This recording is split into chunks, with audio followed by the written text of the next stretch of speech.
Welcome to V3 news. లక్ష్యం సమాజహితం. ముందుగా ముఖ్యాంశాలు చూద్దాం. గోదావరిలో నీట మునిగిన పడవ 8 మంది దుర్మరణం, 26 మంది సురక్షితం. 2 డ్రైవర్ల మృతి. గల్లంతైన వారి కోసం హెలికాప్టర్లతో పాటు నేవీ సిబ్బంది, మత్స్యకారుల గాలింపు. నిజామాబాద్ జిల్లా చండూరు మండల కేంద్రంలో దళిత సంఘాల ఆధ్వర్యంలో ఆందోళన. డబుల్ బెడ్రూమ్లు, 3 ఎకరాల పొలం ఇవ్వాలంటూ డిమాండ్.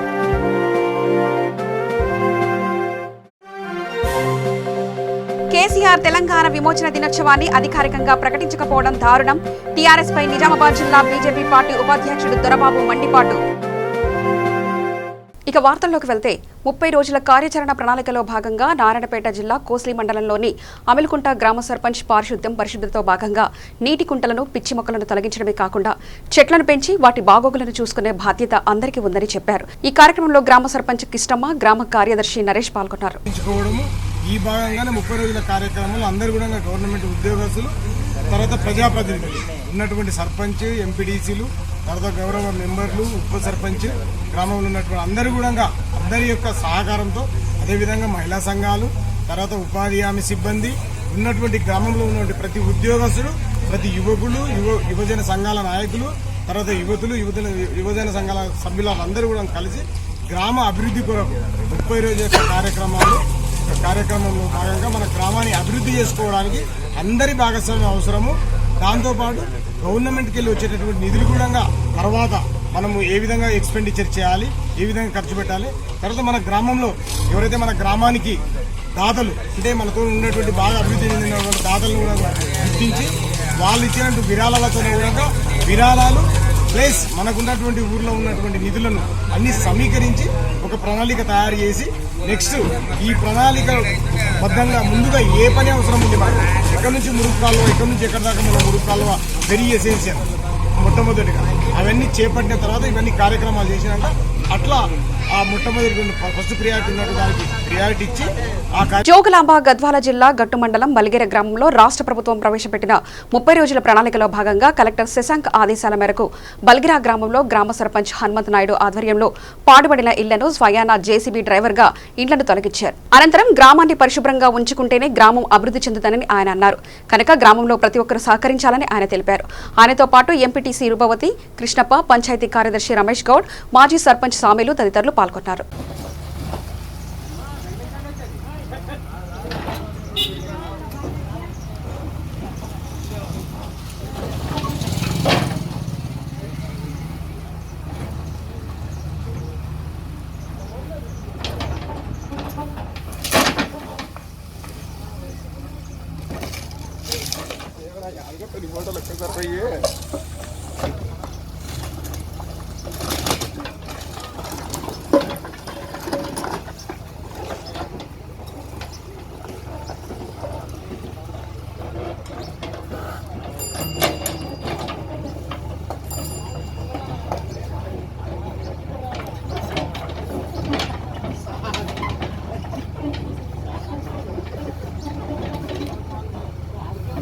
నిజామాబాద్ జిల్లా వర్ణి మండల కేంద్రంలో దళిత కుటుంబానికి చెందిన కుటుంబీకులు తాము దైవదర్శనానికి గుడికి వెళ్తే తమ ఇంటికి వచ్చి దాడి చేయడం జరిగిందని, తాను 3 నెలల గర్భవతి అని చూడకుండా తనతో పాటు తన భర్తపై తీవ్రంగా దాడి చేసి పోలీస్ స్టేషన్కు తీసుకెళ్లారని, అక్కడ సైతం తమపై దొంగతనం అని నిందలు వేసి తప్పుడు ఫిర్యాదులు చేస్తామంటూ భయోందనలకు గురి చేసి తీవ్రంగా దాడి చేశారని దళిత కుటుంబీకులు వాపోయారు.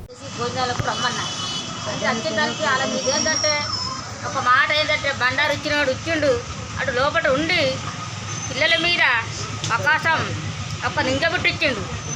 నిజాలు మాల మాదగలమని ఇక దూరం నుంచి అంటే ఇది మీద దండ వేసేస్తే ఆ దండ మనం చూసుకోవాలా, చూసుకుంటే మనం తందననే చేసుకుంటాం. ఓ తీర్థాల మీద వేస్తాం అన్నమాట. పిల్లల్ని చేసుకున్నారు వాళ్ళు. అంటే రాజుల ఒడ్డపల్లి అంటే అదొకటి ఏం సంగతి అంటే వీళ్ళు ఏం చేస్తారు అనుకున్నారు.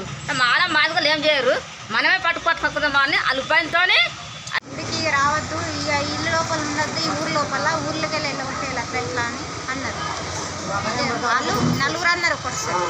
అంటే ఇక మీరు ఉండద్దు, ఇట్లా ప్రస్తుతానికి ఇట్లా చేస్తే ఒకళ్ళు చేస్తే మరో వేరేలు కూడా అట్లనే వస్తారు అని వేరే వాళ్ళ పైకి చేసేసినప్పుడు ఇట్లా చేస్తే బాగుంటుంది అని వాళ్ళకి కావలిచ్చి చేసి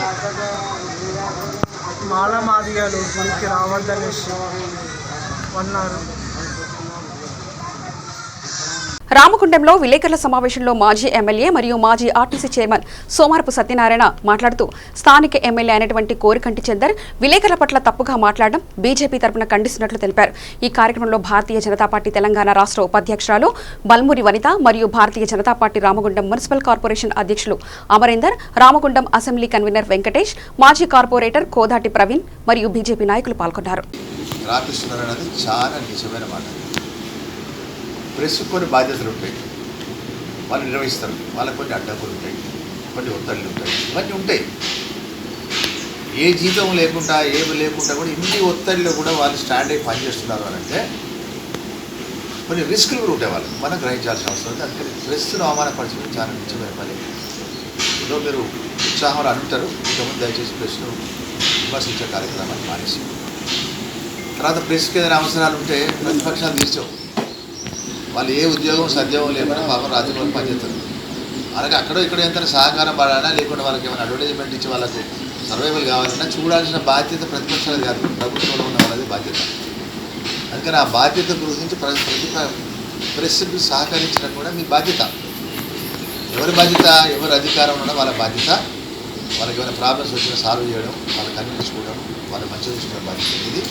అది కూడా తప్పకుండా మీరు నిర్వహిస్తారు. మీకున్న పార్టీలో మీకున్న బలం బట్టి చేస్తాను, నేను ఆశిస్తాను. మీరు అట్లా చేస్తే బాగుంటుందని. జ్యోతినగర్లో ఈ నెల 18న జరిగే ఎన్పీటీసీ గుర్తింపు యూనియన్ ఎన్నికల్లో ఐఎన్టీయూసీని గెలిపించాలని ఐఎన్టీయూసీ జాతీయ అధ్యక్షుడు doctor G Sanjeev Reddy NDPC ఉద్యోగులకు పిలుపునిచ్చారు. ఈ మేరకు ఎన్టీపీసీ టౌన్షిప్లో ఐఎన్టీయూసీ ఎన్టీపీసీ మజ్దూర్ యూనియన్ నూతన కార్యాలయాన్ని ప్రారంభించిన అనంతరం బాబర్ సలీం పాషా ఆధ్వర్యంలో సర్వసభ్య కార్యక్రమాన్ని నిర్వహించారు. ఈ సందర్భంగా వారు మాట్లాడుతూ కార్మికుల సమస్యలు పరిష్కరించాలంటే ఐఎన్టీయూసీతోనే సాధ్యం అన్నారు. 18న జరిగే గుర్తింపు యూనియన్ ఎన్నికల్లో ఐఎన్టీయూసీ అభ్యర్థి బాబర్ను అధిక మెజార్టీతో గెలిపించాలని అన్నారు. ఈ కార్యక్రమంలో సంజీవ్ రెడ్డి కుమారుడు, ఐఎన్టీసీ జాతీయ యూత్ ఉపాధ్యక్షుడు సత్యజిత్ రెడ్డి, ఐఎన్టీసీ నాయకులు, కాంగ్రెస్ పార్టీ నాయకులు, మాజీ కార్పొరేటర్లు, కార్యకర్తలు పాల్గొన్నారు.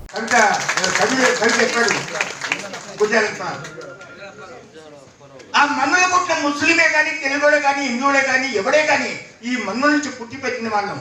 ఈ మన్నుల పుట్టిన అందరికీ సేవ చేయాలనుకుంటున్నాం.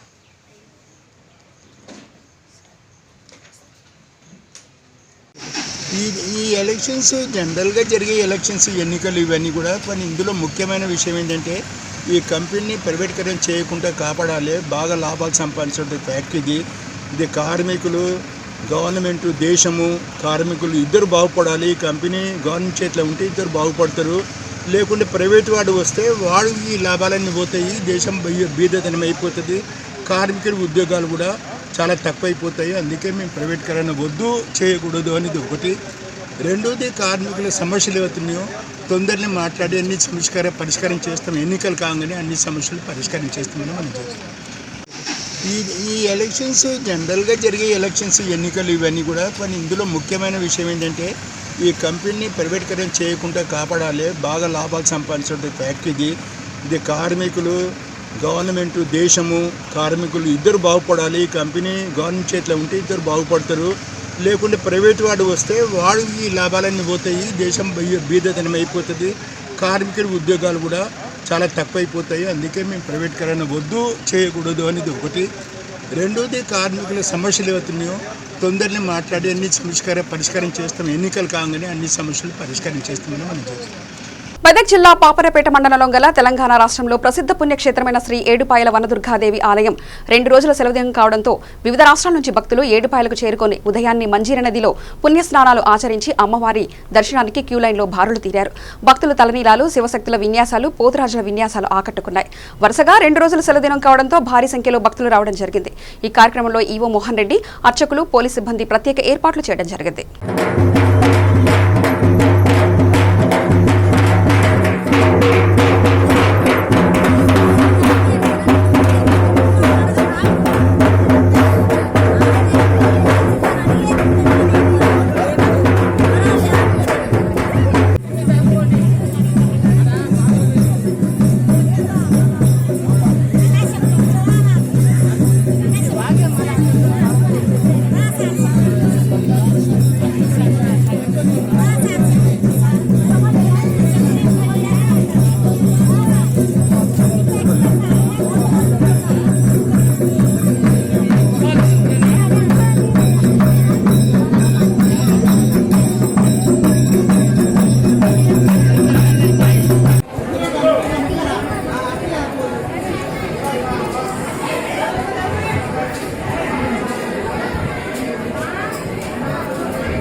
శ్రీ ఏడుపాయల వనదుర్గా భవాని దేవస్థానం తెలంగాణ రాష్ట్రంలోనే ఎంతో ప్రసిద్ధమైనటువంటి క్షేత్రము ఈ ఏడుపాయల వనదుర్గా భవాని దేవస్థానం. మరి ఈరోజు ఆదివారం సెలవు దినం కావడంతో భక్తులందరూ కూడా ఉదయం నుండే కూడా ఈ యొక్క అమ్మవారి దగ్గరికి వచ్చి దర్శించుకుంటున్నారు. మంజీరా నదీ తీరాల్లో స్నానాలు ఆచరించి అమ్మవారికి మొక్కుబడులు, ఓడిబియ్యము, అదేవిధంగా కుంకుమార్చన, హారతి మొదలగు కార్యక్రమాలన్నీ కూడా అమ్మవారికి ఒడిసేవ సమర్పించి పూజా కార్యక్రమాలు చేసుకొని వారి యొక్క కోరిన కోరికలు నెరవేరాలని చెప్పి అమ్మవారిని దర్శించుకుంటున్నారు. ఈ యొక్క వనదుర్గా మాత కోరిన కోరికలు తీర్చి కుంకు బంగారు తల్లిగా దినదినాభివృద్ధిగా అభివృద్ధి చెందు విలసిల్లుతున్నది. వనదుర్గామ్మవారి దేవస్థానం లోపల భక్తులు కోరికలు. గోదావరిలో ఘోర ప్రమాదం జరిగింది. ఆదివారం మధ్యాహ్నం 1:20 సమయంలో తూర్పుగోదావరి జిల్లా దేవీపట్నం మండలం కచ్చూరు మందం వద్ద పర్యాటక పడవ నీటి మునిగింది. ఈ ప్రమాదంలో 8 మంది దుర్మరణం పాలయ్యారు. మరో 39 మంది ఆచూకీ గల్లంతైంది. 26 మంది సురక్షితంగా బయటపడ్డారు. క్షేమంగా బయటపడ్డ వారిలో 5 బోటు సిబ్బంది కాగా బోటు నడుపుతున్న 2 డ్రైవర్లు మృతి చెందారు. ఇక గల్లంతైన వారిలో తెలంగాణ రాష్ట్రానికి చెందిన వారే ఎక్కువగా ఉన్నారు. వారి ఆచూకీ కోసం హెలికాప్టర్తో పాటు నేవీ సిబ్బంది, మత్స్యకారులు గాలిస్తున్నారు. అయితే గోదావరిలో 300 అడుగుల కిందకు బోటు మునిగిపోయి ఉంటుందని అంచనా వేస్తున్నారు. నిజామాబాద్ జిల్లా వర్ణి మండల కేంద్రంలో బాలికల ప్రభుత్వ ఉన్నత పాఠశాలలో కేతావత్ బెల్లా నాయక్ స్మారకార్థం ఆయన మనవరాలు డాక్టర్ స్వప్న ఆధ్వర్యంలో ఉచిత వైద్య శిబిరంలో సుమారు 500 మందికి వైద్య పరీక్షలు నిర్వహించి మందులు పంపిణీ చేశారు. రోగాలపై మనం ఎలాంటి చికిత్సలు చేసుకోవాలి అనే విషయంపై వైద్యులు ప్రజలకు అవగాహన కల్పించారు. అన్ని రకాల వ్యాధులకు పరీక్షలు నిర్వహించి మందులు పంపిణీ చేశారు. ఈ సందర్భంగా వైద్యులు డాక్టర్ ఏ రాజ్ కుమార్ గౌడ్ మాట్లాడుతూ, వైద్యురాలు డాక్టర్ స్వప్న మాట్లాడుతూ రోగాలు వస్తే వైద్యులను సంప్రదించి వైద్య చికిత్సలు చేసుకోవాలని అన్నారు. వ్యాధుల పట్ల అశ్రద్ధ చేయరాదు అని తెలిపారు. తన తాత ఊరు కోసం ఎంతో కష్టపడింది అని తెలియజేశారు. అందుకే ఆ ఊరి ఆయన పేరు పెట్టడం జరిగిందని, తమ తాత మరియు తండ్రి బన్స్లాల్ వారి స్ఫూర్తితో తాను వైద్యురాలు అయ్యారని తెలిపారు. తనకు వచ్చిన వైద్యం మండలంతో పాటు గ్రామంలో ఉన్న ప్రజలందరికీ ఉచితంగా అందించాలనే ఉద్దేశంతో తన తాత పేరుతో వైద్య శిబిరం పెట్టినట్లు తెలిపారు.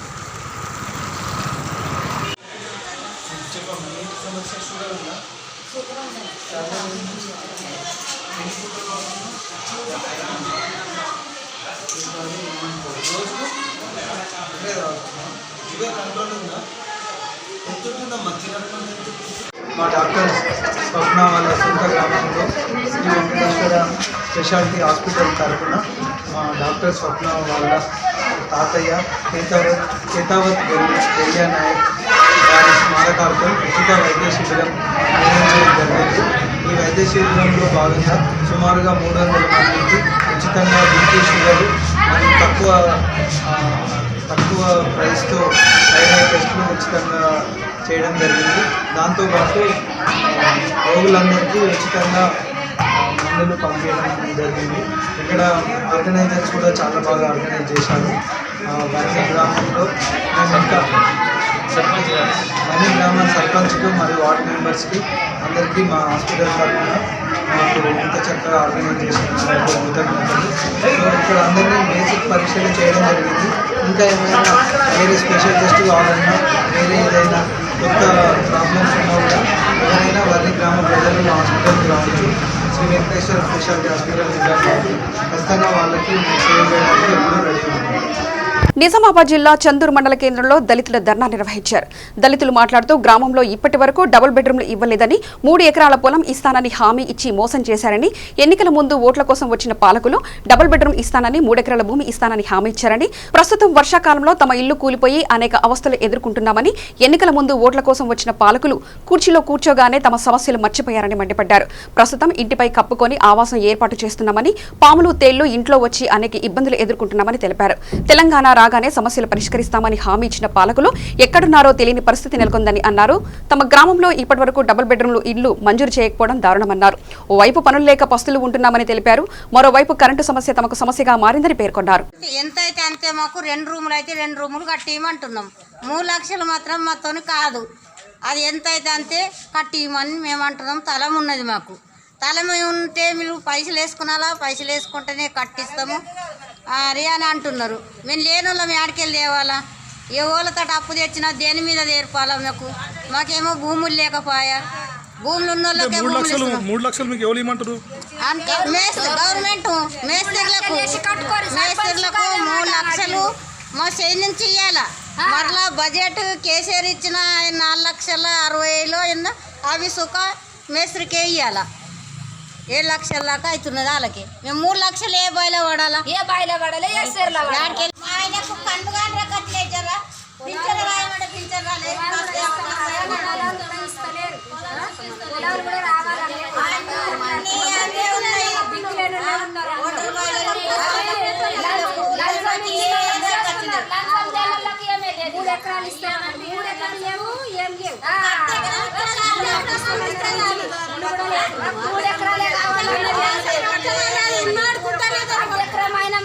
పంట చేసుకుని బతుకుతాం. గంజ తాగన్న కొండ్లు వేస్తాం.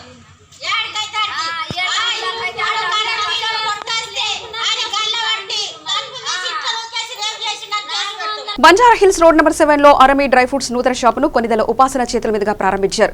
కొనిదెల ఉపాసన మాట్లాడుతూ ఆరోగ్యకరమైన ఆహారంలో డ్రై ఫ్రూట్స్ అనేవి రుచికరమైనవి మరియు ఆరోగ్యకరమైనవని, తరచూ డ్రై ఫ్రూట్స్ ను తినడం వల్ల ఆరోగ్యం మరియు మొహంలో తేజస్సు ఏర్పడుతుందని తెలిపారు.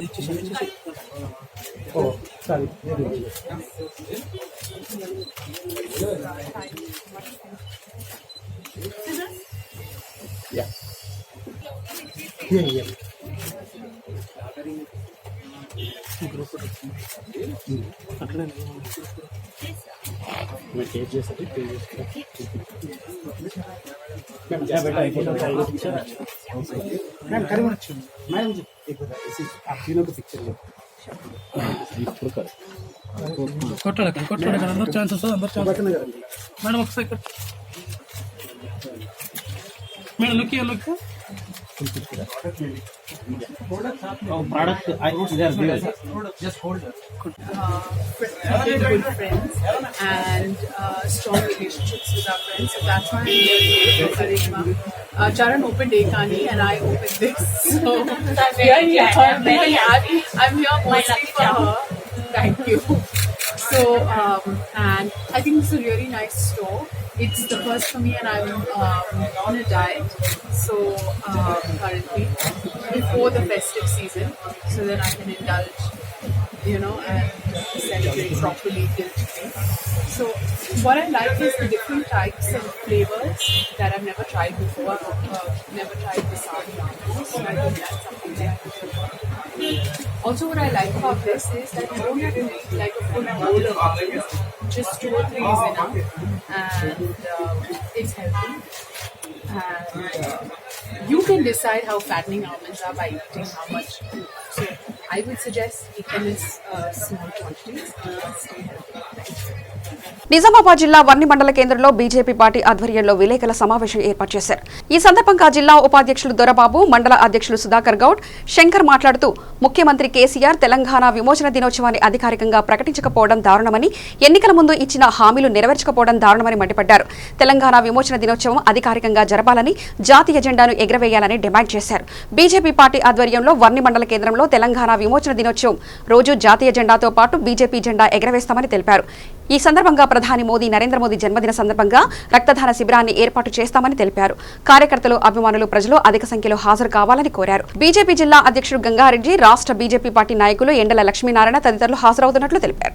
కేసీఆర్ గారికి ఏమాత్రం అన్నమాట మీద నిలకడ ఉంటే ఆయన విమోచన దినము అధికారపూర్వకంగా జరిపించాలని చెప్పేసి డిమాండ్ చేస్తున్నాం.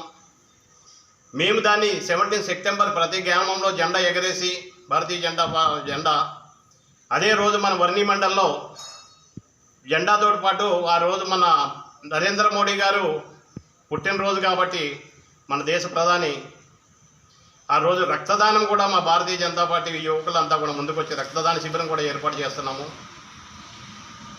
ఈ కార్యక్రమానికి నిజామాబాద్ జిల్లా అధ్యక్షుడు పల్లి గంగారెడ్డి గారు, ఎండల లక్ష్మీనారాయణ గారు కూడా ఆహ్వానిస్తున్నాం. వాళ్ళు కూడా చీఫ్ గెస్ట్గా వస్తారు. పెద్ద ఎత్తున వర్ని సెంటర్లో రక్తదాన శిబిరానికి కార్యకర్తలు, మన తెలంగాణ యువకులంతా కూడా ఉత్సాహంగా వచ్చి దీన్ని జయప్రదం చేయాలని చెప్పేసి కోరుతూ మీ మీడియా అందరినీ కూడా మాకు ఈ అవకాశం ఇచ్చినందుకు. బనగానపల్లి మండలంలోని యనకండ్ల గ్రామవాసి వడ్డే ముగెన్న అనే వ్యక్తి ఎస్ఆర్బీసీ కాలువలో ఈత కొడుతూ మోరిలో తల ఇరుక్కొని మృత్యువాత పడ్డారు. సంబంధిత అధికారులు వాటర్ ఆగిన తర్వాత శవాన్ని తీసుకెళ్లాలని అన్నారు. బంధువులు ఘటనా స్థలానికి చేరుకొని శవాన్ని తీసుకొని వెళ్లలేక వెనుతిరిగారు. ఇబ్బందికరమైన స్థలం కాబట్టి పోలీసులు బందోబస్తు ఏర్పాట్లు చేశారు. కేసు నమోదు చేసుకుని పోలీసులు దర్యాప్తు చేస్తున్నారు.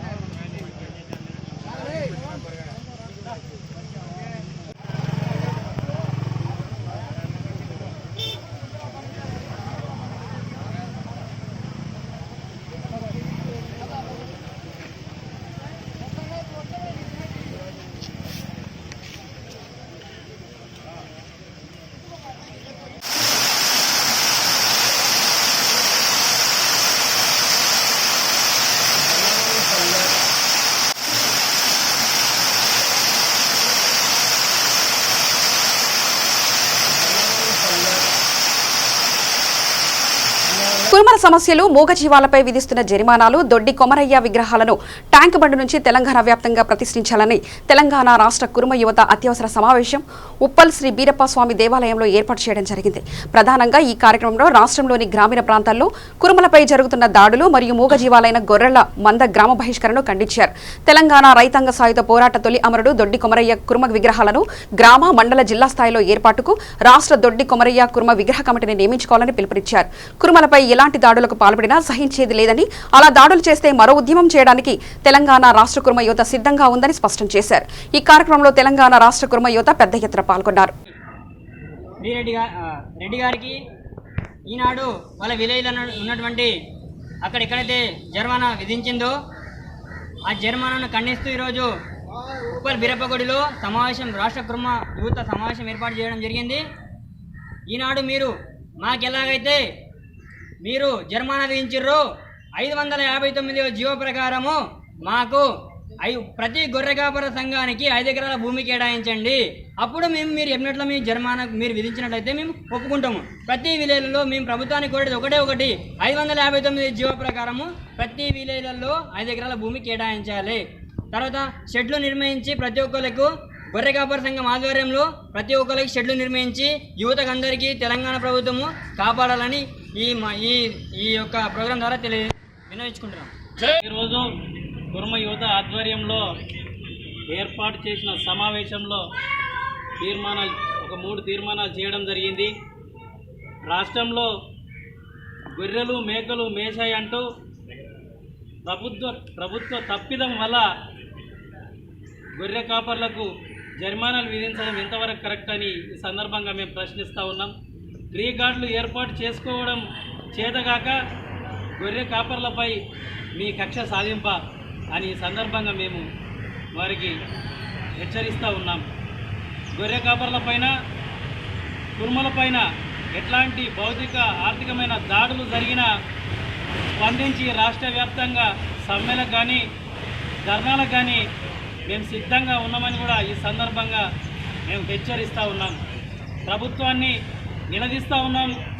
గొర్రెలు ఇచ్చిన ప్రభుత్వం ఒక చెట్లు కాపాడుకోకుండా చెట్లు గాలికి వదిలేసినట్టు ఒక పెద్ద ప్రాజెక్టు మీరు తీసుకున్నప్పుడు హరితహారం అనే పేరుతోటి దానికి ట్రీ గార్డులు వేయడం ఎలా మర్చారు?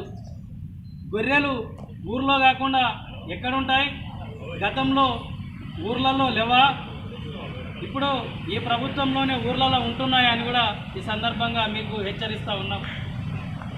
గత ఎన్నో సంవత్సరాల నుంచి గొర్రెల మీదనే జీవనాధారంగా బతుకుతున్న ఈ గొర్రెల కాపర్ల కుటుంబాలకు షెడ్లు వేసి మీరు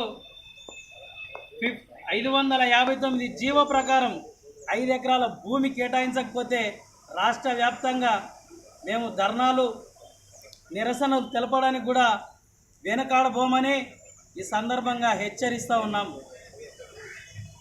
గొర్రె కాపర్ల కుటుంబాలకు రంగారెడ్డి జిల్లా మహేశ్వరం మండలం అవేర్గేట్ సమీపంలో కల్వకుర్తి శాసనసభ్యులు జైపాల్ యాదవ్ ప్రయాణిస్తున్న వాహనం ఢీకొని భాష్యం స్కూల్లో పనిచేస్తున్న జగన్ అనే వ్యక్తి మృతి చెందాడు. సంఘటనా స్థలంలో కారు వదిలి మరో వాహనంలో వెళ్లిపోయారు ఎమ్మెల్యే జైపాల్ యాదవ్.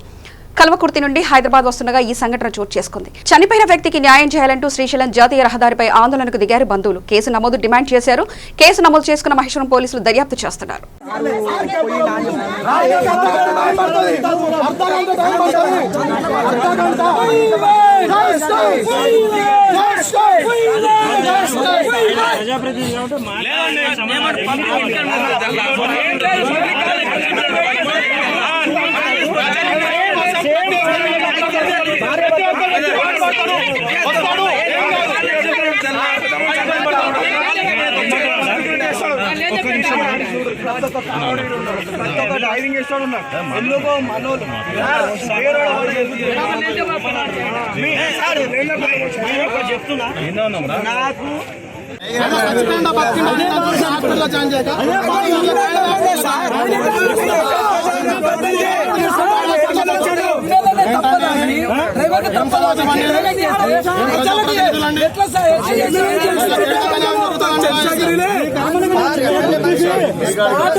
అక్కడ నుంచి ఇక్కడికి వచ్చింది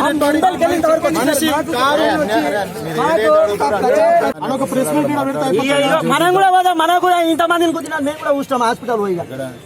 మరి ఏముంది సార్ ఇక్కడ గుర్తినట పోయి హాస్పిటల్ అనుకున్నాట.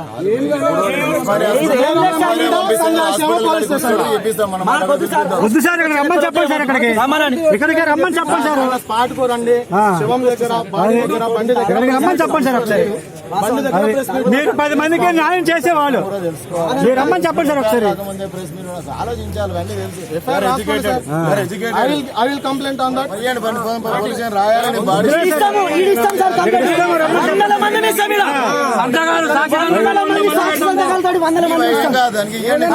వార్తలు ముగించే ముందు ప్రధానాంశాలు మరోసారి చూద్దాం. గోదావరిలో నీట మునిగిన పడవ, 8 మంది దుర్మరణం, 26 మంది సురక్షితం. 2 డ్రైవర్ల మృతి. గల్లంతైన వారి కోసం హెలికాప్టర్లతో పాటు నేవీ సిబ్బంది, మత్స్యకారుల గాలింపు. నిజామాబాద్ జిల్లా చండూరు మండల కేంద్రంలో దళిత సంఘాల ఆధ్వర్యంలో ఆందోళన. డబుల్ బెడ్రూమ్లు, 3 ఎకరాల పొలం ఇవ్వాలంటూ డిమాండ్.